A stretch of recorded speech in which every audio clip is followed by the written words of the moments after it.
庄子外物篇从神龟托梦，探寻生活的处世哲思。大家好，我是明德君。在生活的漫漫征途中，我们时常会陷入沉思。当我们自认为才智过人，试图凭借个人力量掌控一切时，最终能否得偿所愿？当我们站在人生的十字路口，面临两难抉择，又该如何做出正确的判断？今天，让我们一同走进庄子外物中神龟托梦的奇妙故事，或许能从中获取启示，找到指引生活的方向。托梦这一充满奇幻色彩的元素，在庄子的作品中多次登场。此前，立射术托梦给将士，身临其处的阐述了梦之用的深刻哲理；独楼托梦给庄子，坦诚地畅谈生生痛苦与死之相等。而在外物篇里，托梦的故事再度上演，这次的主角换成了神龟与宋元君。一天夜里，宋元君在睡梦中见到一个披头散发的人，那人在寝室的侧门探头窥视，随后焦急地向宋元君求救：“大王，我来自载入的清河深潭，作为清江的使者，正前往托梦的居所。然而，在越过北峡的草原端，被人父母前回复。”宋元君从梦中惊醒，对这个离奇的梦感到十分困惑。于是找来占卜师解梦。占卜师听了宋元君的描述后，十分笃定地说：“这是神龟托梦的。”宋元君半信半疑，随即询问身边的士卒：“我们国内可以教育其人于民？”士头回答：“有宋元君心中一惊，立刻传令让于且上朝赴宴。于且前来拜见宋元君。宋元君问道：“你近日捕鱼，可有什么收获？”于且恭敬地回答：“我用渔网捕到一只大白龟，它的背尾足有5尺长。”宋元君心想，果然如占卜师所言，于是说道：“快把你捕到的白龟呈现上来。”于且回家取了白龟，献给了宋元君。得到神龟后，宋元君陷入了两难的境地。他一会儿想杀了神龟熬汤，品尝这难得的美味，一会儿又想将神龟拿起来供人观赏，犹豫再三，他始终无法做出决定。无奈之下，只好再次请占卜师来决断。占卜师一番讨论后，给出结果：杀龟取壳，用作模具，必定大吉。宋元君听后，下令将神龟杀死，用龟壳制成模具。此后，每次遇到大事，宋元君都用着龟壳占卜，竟然72次都灵验无比。凭借着神龟的助力，宋国东征西讨，国力日益强大。然而，在宋元君临终前一天，他又梦到了神龟。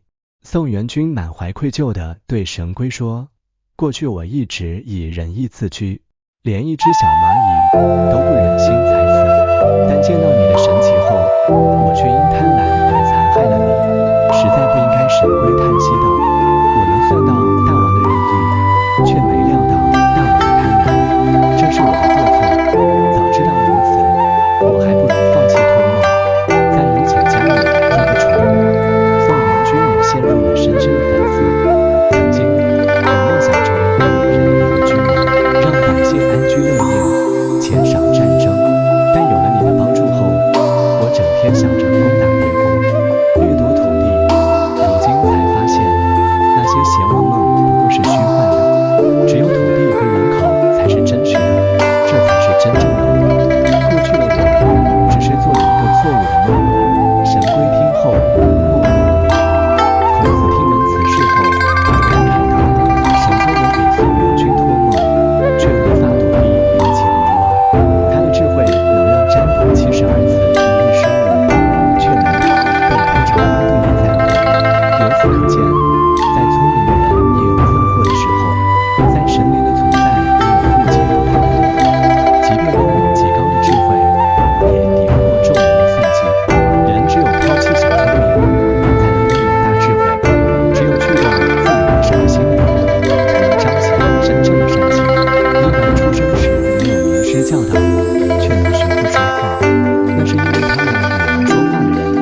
场为例，不少人自恃才华出众，为了升职加薪，不惜耍弄小聪明，在工作中投机取巧，甚至不惜损害他人利益。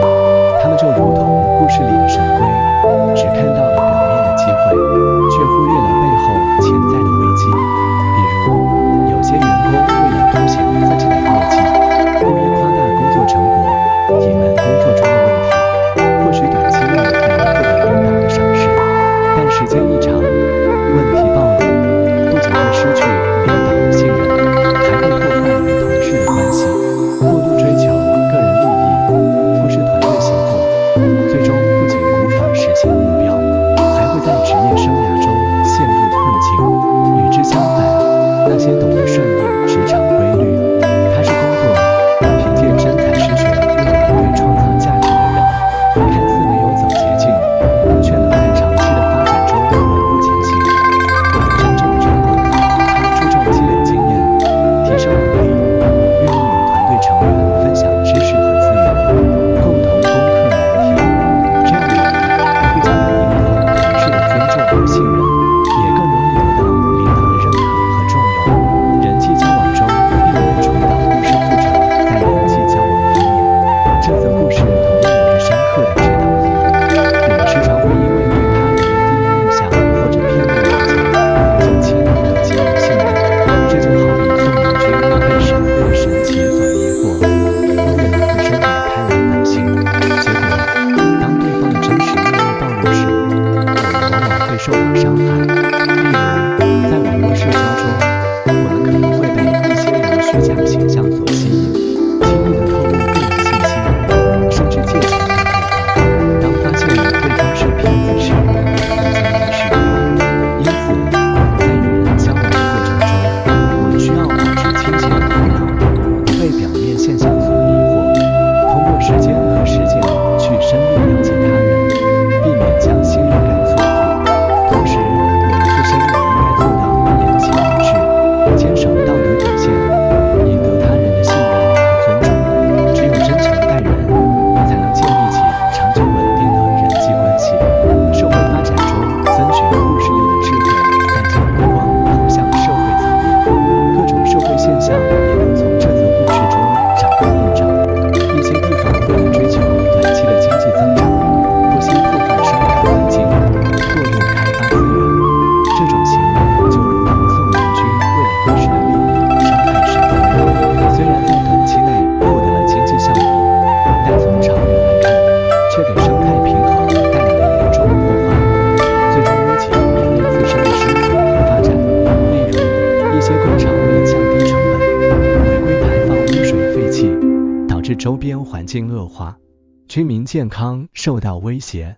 相反，那些坚持可持续发展理念，尊重自然规律，注重生态保护的地区，不仅能够实现经济的长期稳定增长，还能为子孙后代创造更加美好的生活环境。这些地区通过发展绿色产